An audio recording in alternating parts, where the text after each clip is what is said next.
नमस्कार। दूरदर्शन मेघालय में आप सबका एक बार फिर से स्वागत है। मैं अनीता पंडा अपने सभी दर्शकों को आज़ादी का अमृत महोत्सव जो पूरा देश मना रहा है उसकी शुभकामनाएं देती हूँ। आज़ादी एक खुली हवा में सांस है। आज़ादी खुला विचार है। आज़ादी वो एहसास है जो हमें एक असीम सुख देता है।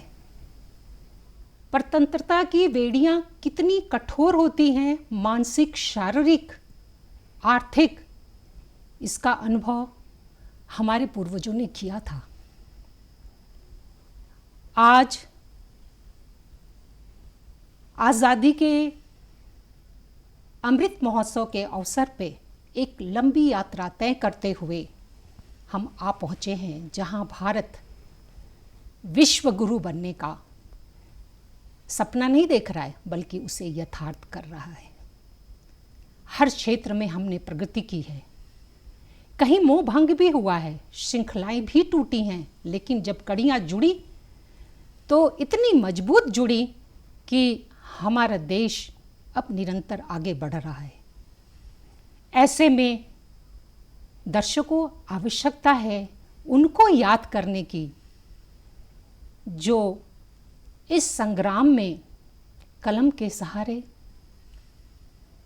आगे बढ़े, समाज को जागरूक किया और साथ में बहुत सारे ऐसे शहीदों ने अपना बलिदान दिया। कुछ के तो हम नाम जानते हैं, लेकिन कुछ इतिहास के पन्नों में हैं। लेकिन आज हम उन सब को हृदय से नमन करते हैं। वंदे मातरम का जो स्वर गूंजा वो पूरे देश को आज़ादी के संग्राम की लहर में ले चला। और यही नहीं, हमारे पूर्वोत्तर राज्य की जो आदिवासी बहुल इलाका है, यहाँ पर भी आज़ादी के स्वर सुनाई दिए। इसके साथ ही मेघालय की ओर जब हम बात करते हैं तो यहाँ पर कई सारे क्रांतिकारी जनजातीय के नेता जिन्होंने अपने अपने स्तर पे एक विशाल ब्रिटिश सेना का सामना किया। आज युतिरोथ सिंह, बाकियांग नांगबा, पोतेगिन सांगमा, इनको हम कैसे भूल सकते हैं। ओकियांग नांगबा जिन्होंने इतनी कम उम्र में संघर्ष किया और उनको फांसी दे दी गई, लेकिन जाते जाते कह गए कि सभी यहाँ बैठे हुए हमारे ग्रामवासियों, ध्यान से हमारा चेहरा देखो। अगर फांसी के बाद ये दाईं ओर मुड़ जाएगा तो हमारे देश को, हमारी मातृभूमि को आज़ादी 100 साल बाद मिलेगी।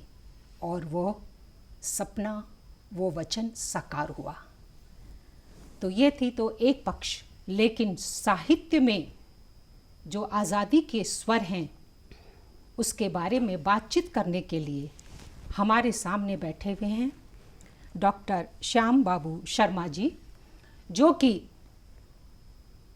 शिक्षाविद हैं, साहित्यकार हैं, आलोचक हैं और बड़ी ही सूक्ष्मता से ये साहित्य के हर पक्ष को देखा करते हैं और उसका मनन करते हैं, उसकी अभिव्यक्ति करते हैं।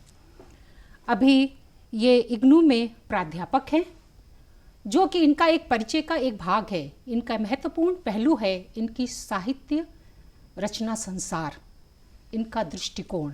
आपका बहुत बहुत स्वागत है। बहुत धन्यवाद आपको।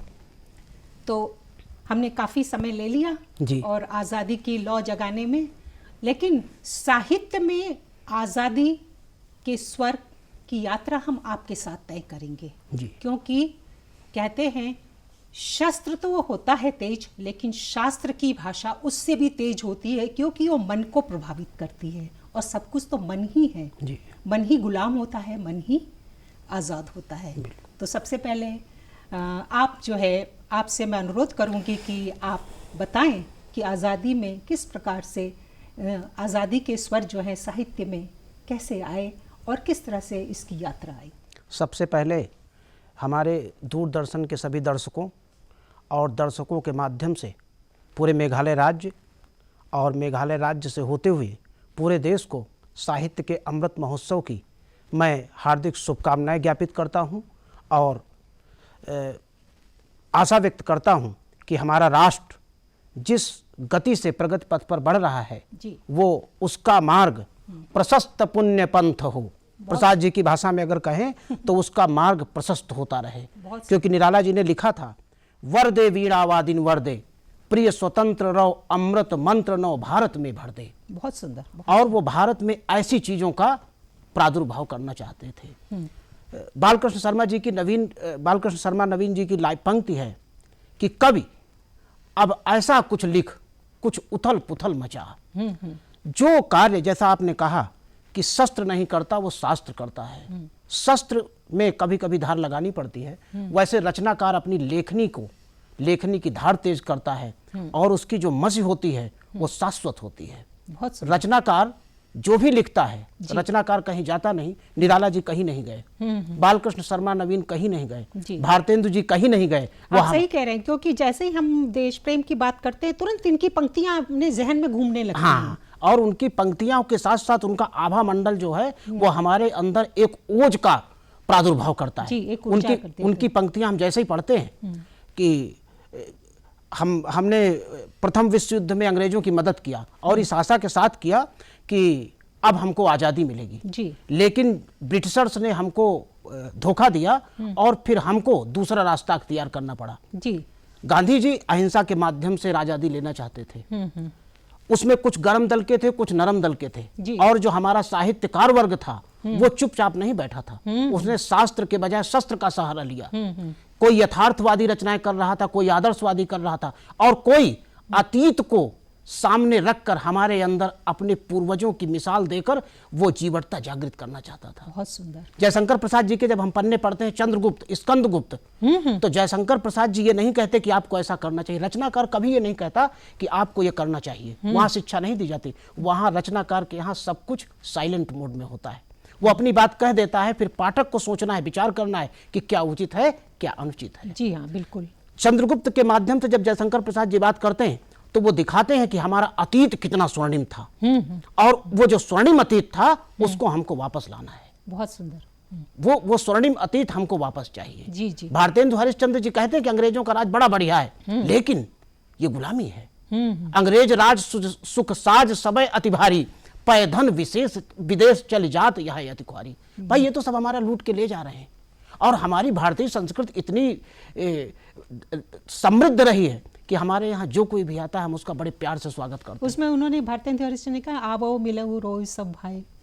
पय धन विदेश चले जाते हैं, सब परेशान हैं, और हम किसी का भी स्वागत करते हैं। ये ईस्ट इंडिया कंपनी आई और हमने स्वागत किया कि भाई आप अपना व्यापार करिए, और वो व्यापार के बहाने उन्होंने ऐसा व्यापार किया कि हमारे ऊपर हुकूमत करने लगे। एक एक करके वो हमारी सारी चीजें अपने कब्जे में ले लिया उन्होंने, और उसकी परिणति ये हुई कि हम उनके गुलाम हो गए, और हमको अपने ही देश से, अपने ही राष्ट्र से, अपनी ही भूमि में हमको उनका शासन स्वीकार करना पड़ा। तो जब इसका बिगुल बजा तो हर तरफ बजा, पूरे देश में बजा, और साहित्य की हर विधा में बजा, उपन्यास में बजा, कविताओं में देखा जा सकता है, कहानियों में है।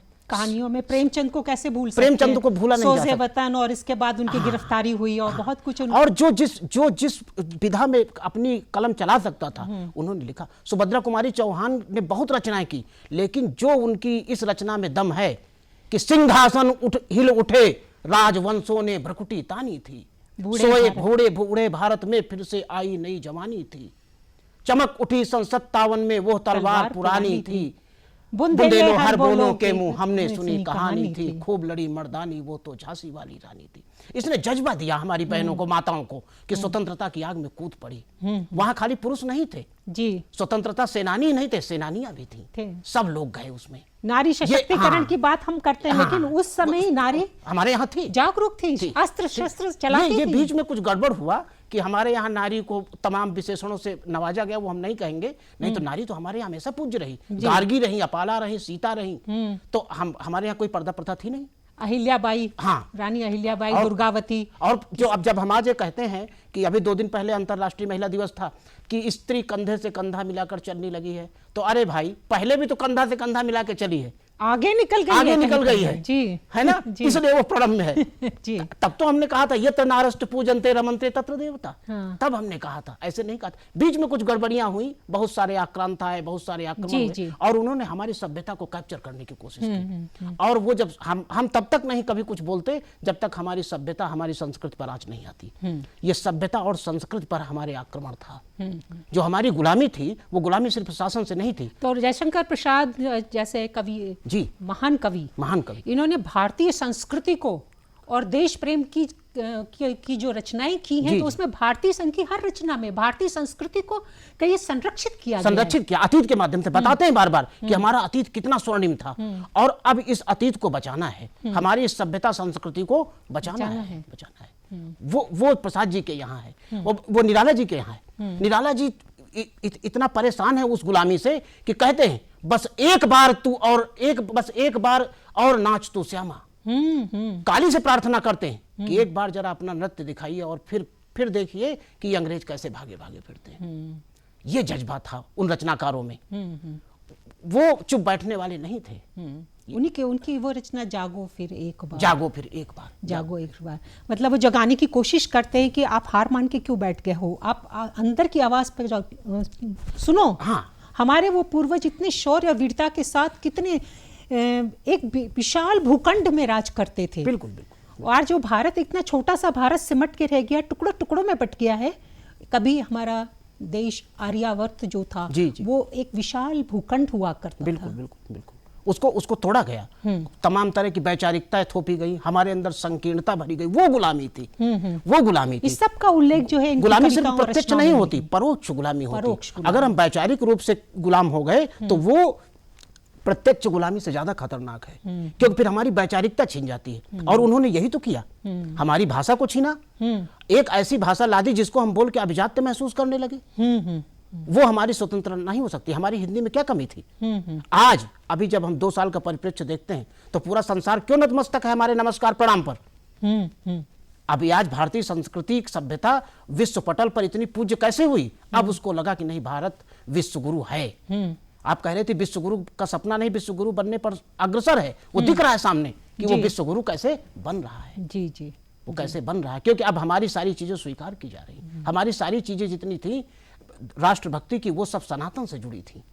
और उनका पुनर्जागरण है भारतेंदु जी के समय से। उसी को पुनर्जागरण काल साहित्य में कहते हैं। भारतेंदु जी आए, आचार्य महावीर प्रसाद द्विवेदी आए, बालकृष्ण सरवर नवीन आए, मैथिली शरण गुप्त हमारे पहले राष्ट्रकवि जो थे, राष्ट्रकवि आए। मैथिली शरण गुप्त पे थोड़ी सी चर्चा कर लेते हैं। उनकी काफी कुछ पंक्तियां हैं आपके पास, तो मैथिली शरण गुप्त ये कि बहुत सारी चीजें, भारत भारती है उनकी, भारत भारती मान और मनुष्यता, वही मनुष्य है कि जो मनुष्य के लिए मरे। इनके मैथिली शरण गुप्त की जो रचनाएं हैं उसमें भी जो है, अब देखिए कितनी बढ़िया पंक्ति है मैथिली शरण गुप्त जी की। पर हितार्थ जिनका वैभव है, पर हितार्थ जिनका वैभव है बस उनसे धन्य मही। ये धरती उन्हीं लोगों से धन्य है जिनका सारा वैभव दूसरों के लिए है, दूसरों को प्रताड़ित करने के लिए नहीं। इस माध्यम से वो लोगों में जागरूकता लाते थे कि मिल करके संघर्ष करिए। ये था, वो प्रत्यक्ष नहीं कहते थे। वो किसी को ये नहीं कहेंगे कि हथियार उठाइए, क्योंकि उनका माध्यम शास्त्र है, शस्त्र नहीं था। बहुत सुंदर बात। ये जो मैथिली शरण गुप्त जी की जो आपने बात उठाई, मुझे लगता है कि ये सबसे महत्वपूर्ण बिंदु है जो परहितार्थ वाला है। और भारतीय संस्कृति तो परहितार्थ वाली रही। हमने तो शत्रु को भी मित्र बनाया है, और हमारी शत्रुता किसी से नहीं होती। हम शत्रु किसी के है ही नहीं। भारत का आदर्श रहा है कि वो कभी किसी राष्ट्र पर आक्रमण नहीं करता ना। हम अपने ढंग से सौहार्द के साथ अपनी संस्कृति के साथ जीते। लेकिन जब हमारी संस्कृति पर, हमारी सभ्यता पर किसी तरह का आक्रमण होता है तो फिर हम बताते हैं, तब हम शस्त्र भी उठाते हैं। हाँ, और शास्त्र का भी सहारा लेते हैं। ये भारतीय संस्कृति है कि हम शत्रु से भी संधि करने के लिए प्रस्ताव भेज देते हैं। ये मर्यादा पुरुषोत्तम राम ही कर सकते हैं जो भारत भूमि में जन्मे, और जीतने के बाद भी हम उसे उस भूमि को कैप्चर नहीं करते, नहीं अपने में नहीं मिलाते, अपने में नहीं मिलाते, आज अधिग्रहित नहीं करते उसको। हम उसको कहते कि आप अपने मन से जिए, ठीक है। इसलिए भारत भूमि प्रणम में है। सारे संसार के लोग जो यहाँ आते हैं बोले यहाँ तीर्थ है, यहाँ राम है, यहाँ कृष्ण है, इसीलिए तो इसलिए उसको बचाना था, उस सभ्यता संस्कृति को बचाना था। इसलिए रचनाकारों ने अपने माध्यम से समाज में यह जन जागरूकता फैलाई। जी जी जी। क्योंकि आज जो है जिस तरह से युद्ध का विभीषिका है चल रही है अभी अभी, जी जी, तो आप देखिए कि किसी की स्वतंत्रता का हनन करना जी, और उसको बलपूर्वक अपने राज्य में मिलाना, ये हमारे देश में नहीं था, हमारे यहाँ नहीं था। और उस आज भारतीय होने का गर्व इसलिए महसूस होता है कि हम कितने सुरक्षित हैं। और वो विषय हम लोगों का नहीं है, साहित्य है। हाँ। लेकिन देखिए कि ये जो अभी पूरा प्रकरण हुआ उसमें हमारी भारतीय मनीषा कितनी तटस्थ है। नहीं वो और दिनकर जी की जो कुरुक्षेत्र है, हाँ, आपका जो है कुरुक्षेत्र, मैं उसका उदाहरण देते हुए मतलब बता रही हूँ कि जब वो पूरा अध्ययन किया कुरुक्षेत्र, रश्मि रथी, तो दिनकर जी जो है युद्ध की विभीषिका के बारे में पहले ही वो भविष्यवाणी कर चुके थे, जो महाभारत की विभीषिका से, कि हमें सीख लेनी चाहिए कि युद्ध में किसी का हित नहीं है, कि कभी नहीं युद्ध कभी हितकारी होता ही नहीं। क्योंकि वो आपकी बात से जैसा आपने कहा कि हम किसी का अधिकृत नहीं करते, कभी नहीं। तो उसी तरह से इसी से मिलता जुलता जो ये दो रामधारी सिंह दिनकर की जो है इनकी रचनाओं में ये चीजें मिला करती हैं कि युद्ध की विभीषिका को बताते हुए कि स्व रक्षा हमारा धर्म है ना। हाँ। कि आ चाहे तो आप रक्षा करो, हाँ, तब उठाओ। हम डिफेंस करते, अटैक नहीं करते। आक्रमण हमारी परंपरा कभी नहीं रही। हम जब हमारी कोई सभ्यता संस्कृति पर आंच आती है तब भी हम पहले सहज भाव से उसका प्रतिकार करने की कोशिश करते हैं, उसको समझाने की कोशिश करते हैं। जब वो नहीं समझता तब फिर हमारा अंतिम विकल्प होता है युद्ध, शस्त्र उठाना, सामना करना। फिर हम सामना करते हैं क्योंकि अपनी सभ्यता को, संस्कृति को बचाना है, भारतीयता को बचानी है, भारत को बचाना है, अपने राष्ट्र को बचाना है। और वो इन कवियों ने बहुत जबरदस्त ढंग से किया। जी, अभी आप माखनलाल चतुर्वेदी की कुछ बात कर रहे थे। अब जब माखनलाल चतुर्वेदी जी की बात आएगी तो कोई भूल सकता है कि चाह नहीं मैं सुरबाला के गहनों में गूंथा जाऊं, चाह नहीं मैं सुरबाला के गहनों में गूंथा जाऊं, चाह नहीं मैं प्रिय माला में विंध प्यारी को लुभाऊं, मुझे तोड़ लेना बनमाली उस पथ पर देना फेंक, मातृभूमि पर शीश चढ़ाने जाते हों वीर अनेक। जी। ये पुष्प की अभिलाषा है। उसकी अभिलाषा मंदिर में चढ़ने की नहीं है, उसकी अभिलाषा रमणी के गले की शोभा नहीं है, उसकी अभिलाषा उन वीर बांकुरों के रास्ते में आकर उनका पद प्रक्षालन करना है जो देश के लिए शहीद होने जा रहे हैं, जो देश की रक्षा में अपना सर्वस्व बलिदान करने के लिए आगे बढ़ रहे हैं। ये पुष्प की अभिलाषा है। ये कितनी सब सुंदर लाइनें हैं। ये रचनाकारों ने काम किया और ये परंपरा तब से लेके चली ही आ रही है। जब भी हमारी आज़ादी पर कभी किसी तरह का आक्रमण होता है तो रचनाकार उसकी प्रतिक्रिया देता है, चाहे वो आज़ादी के बाद की स्थिति हो, जब उसको आज़ादी से मोह भंग होने लगता है तब भी वो अपनी रचनाएं देता है। और रचनाकार किसी वाद, किसी पंथ का अनुयायी नहीं होता, न किसी का गुलाम होता है। रचनाकार स्वयं में अपने आप में पूरी तरह से स्वतंत्र होता है। स्वांता सुखाय लिखता है। ये है कि जो वादों में लोग उनको बांट देते हैं, वो एक वर्ग विशेष है कि जो कहता है कि ये इस वाद में लिख रहा है, ये इस वाद में लिख रहा है। क्योंकि कविता या रचना जो है ये आपकी मनोभावनाएं हैं, संवेदनाएं हैं। तो आज आपका मन किसी चीज को सुनकर विवल हुआ तो आपने लिख लिया। कल वो हो सकता है कि वो दूसरे की तरफ जाए, तो वो किसी वादों में ना जहां भी संगतियां होती रचनाकार पेन उठाता है, अपनी कलम उठाता है। उसको विसंगतियों का प्रतिकार करना है, अन्याय का प्रतिकार करना है, शोषण का प्रतिकार करना है, उन चीजों का प्रतिकार करना है। वो किसी व्यक्ति विशेष के पक्ष में नहीं रहता, वो जहां व्यवस्था की विसंगतियां हैं उनके प्रतिकार के लिए खड़ा होता है। जी। और अब वहाँ से जब यात्रा हम आगे बढ़ते हैं अपनी, क्योंकि हम आज़ादी के स्वर की यात्रा कर रहे हैं, तो कुछ जो है आधुनिक कवियों की भी बात कर लेते हैं। जैसे रघुवीर सहाय आपने कहा भी बताए कि उस पर थोड़ा सा प्रकाश डालें आप। अब रघुवीर सहाय जी ने देखा कि देश में सरकार बनी, जी। और सरकार बनने के बाद पत्रकार थे वो, हाँ, वास्तव में तो वास्तव में 10-15 साल वो देखते रहे कि भाई सरकार क्या कर रही है। और जब उनको लगा कि मामला गड़बड़ है, जिस चाह के लिए हमने बलिदान दिया, हमारे देशभक्तों ने फांसी के फंदे चूमे, वो तो पूरा फलित हो नहीं रहा है, तो व्यवस्था से उनका मोह भंग होने लगा जी। तो फिर उन्होंने रचनाएं लिखी, क्योंकि वो आज़ादी के प्रति जो थे वो काफ़ी संवेदनशील थे। वो चाहते थे कि आज़ादी मिली तो कुछ अंदर से भी कुछ जो चीज़ें चल रही हैं जो ठीक नहीं है उनको ठीक करना चाहिए, उनको ठीक करना, क्योंकि वो उनका दायित्व था, दायित्व साहित्यकार होने के नाते दायित्व बनता था। निराला जी ने लिखा वो तोड़ती पत्थर इलाहाबाद के पथ पर, ये निराला जी में मादा था। और इलाहाबाद के पथ पर लिखा तो वो प्रासंगिक है कि किसको वो टारगेट कर रहे थे। जी। रघुवीर साहब पर आते हैं क्योंकि उस पर आपका शोध कार्य भी है, जी, तो उस पर थोड़ी बात तो कर लें। रघुवीर साहब ने लिखा है कि लोग भूल गए, अब क्या भूल गए कि अपने सिद्धांत भूल गए, अपने स्वाभिमान को भूल गए, अपनी मूल्य भूल गए, उनको जगाने की जरूरत है। रंगों का हमला उन्होंने लिखा कि किस तरह से रंगों का हमला हमारे ऊपर हो रहा है, हमारे ऊपर वैचारिकता थोपी जा रही है, एक विशेष भाषा, एक विशेष भोजन, एक विशेष भूषा, अगर ये रही तो फिर हम आजाद कहाँ हुए। अगर हमारा सब कुछ वही है जो 75 साल पहले था तो हम आजाद कहाँ हुए। बहुत सुंदर बात कही आपने। अगर हमारा चिंतन वही है शोषण परक, अगर हम शोषित करते हैं मनुष्य को तो हम आजाद कहाँ हुए। यही तो अंग्रेज करते थे, यही तो बहुत सुंदर बात कही आपने। जी जी। हमको उस वैचारिकता से निकलना है, हमारे है। पूरे भारत देश के 140 करोड़ जनमानस, भाई बहन, माताएं सब हमारा परिवार है जी। ये क्योंकि भारतीय संस्कृति की मनीषा है, सर्वे भवन्तु सुखिनः सर्वे सन्तु निरामया, सारा संसार सुखी हो। और देखिए अभी कोरोना काल में ये लाइन आई, ये पंक्ति आई कि भाई पड़ोसी अगर सुखी नहीं है तो आप सुखी नहीं रह सकते, पूरा एरिया सील हो गया। तब आप प्रार्थना करने लगे कि हमारा पड़ोसी भी सुखी रहे। जी, बहुत अच्छा उदाहरण दिया आपने। तब इसकी प्रासंगिकता आ गई कि अब पड़ोसी की खुशहाली, और हम लोगों ने पड़ोसी को पूछा कि भाई आप सुखी हैं कि नहीं सुखी, सैनिटाइजर यूज कर रहे हैं कि नहीं कर रहे हैं, और एकदम सारी सावधानियां बरत नहीं रहे। क्यों? क्योंकि उसके स्वास्थ्य से हमारा स्वास्थ्य संबंधित था। वो अगर स्वस्थ रहेगा तो हम भी स्वस्थ रहेंगे। क्योंकि साहित्य जो है सबके हित की बात करता है, सबके कल्याण की बात करता है। साहित्य शब्द बना ही है सबका हित। और तुलसीदास बाबा ने लिखा सुरसर सम सबका हित होई। जब सबका हित हो वही तो साहित्य है। हम अपने हित की तो कभी बात ही नहीं करते। हमारे यहाँ अपने यहाँ लोक कहावत है कि सबका भला तो अपना भला। ये सबका जब भला हो तब अपना भला हो। अब देखिए हमारे यहाँ लोक परंपरा कितनी अच्छी थी। हम लोग जब भोजन करते थे तो पंगत में बैठे रहते थे और हम आप साथ में भोजन कर रहे हैं, और मान लीजिए कि आपकी पत्तल में, आपकी प्लेट में पूड़ी नहीं है, तो आप ये नहीं कहेंगी इनको कि भाई पूड़ी ले आइए। फिर क्या होता था, हम कहते थे कि देखिए दीदी की पत्तल में पूड़ी नहीं है, इनको लाइए।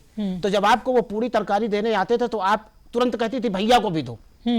ये हमारा लोक जीवन था, ये हमारा समाज और संस्कृति थी। हम अपनी प्लेट नहीं देखते थे, हम पड़ोसी की प्लेट देखते थे कि उसको भोजन मिला कि नहीं मिला। हम देखते थे कि पड़ोसी की बिटिया अगर ब्याह लायक हो गई तो हम लोग बताते थे कि भैया देखो फला गांव में आपके गोत्र का, आपकी परंपरा का, आपके हिसाब का एक वर है, और आप उसको एक दूसरे के मैत्री भाव, मेल जोल मिल करके समाज का उत्थान करना और आगे बढ़ना। बस इस सभ्यता से जो हमको दिक्कत हुई 75 साल पहले वो ये थी कि इसने घोर भौतिकवाद हमारे समाज में भरा। बहुत सुंदर। और वो भौतिकवाद का प्रभाव जो है क्या साहित्य में मिलता है हमारे?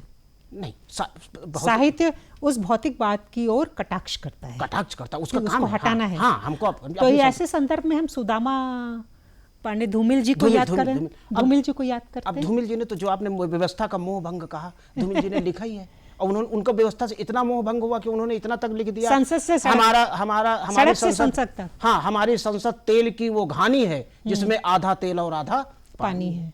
और देखिए उस मोह भंग की परिणति आगे क्या होती है। आज का कवि लिखता है टूट गई धूमिल की घानी, बचा न तेल रहा न पानी। ये मूल्यों का बिखराव है। हमने ऐसी व्यवस्था नहीं चाहिए थी कि अपना पेट भरे, हमने व्यवस्था ऐसी चाहिए थी कि समाज का कल्याण हो। ये सुखद है कि पिछले कुछ समय से समाज में कुछ अच्छी चीजें देखी जा रही, ये सकारात्मक है। और इसकी परिणति, इसका परिणाम सकारात्मकता का साहित्य में देखा जा रहा है। साहित्य में इस बात को सराहा जा रहा है कि हमारे यहाँ अब पुरानी संस्कृति, सनातन पुराने मूल्य पुनर्जागृत हो रहे हैं। उनकी वापसी हो रही है, भारतीयता की बात हो रही है। सारा विश्व आज भारत के मूल्यों को, मानदंडों को स्वीकार कर रहा है, प्रणाम कर रहा है। ये हमारी उपलब्धि है और इस उपलब्धि के लिए ये तमाम साहित्यकार आजीवन संघर्ष करते रहे और इसलिए वो आज भी प्रासंगिक हैं। हाँ, प्रासंगिक आज भी भौतिक रूप से, निराला जी भौतिक रूप से हमारे सामने नहीं है, लेकिन वो हमेशा उपस्थित हैं। वो हमेशा उपस्थित। हम लोग आज उनके संदर्भ के बिना बात नहीं कर सकते जी।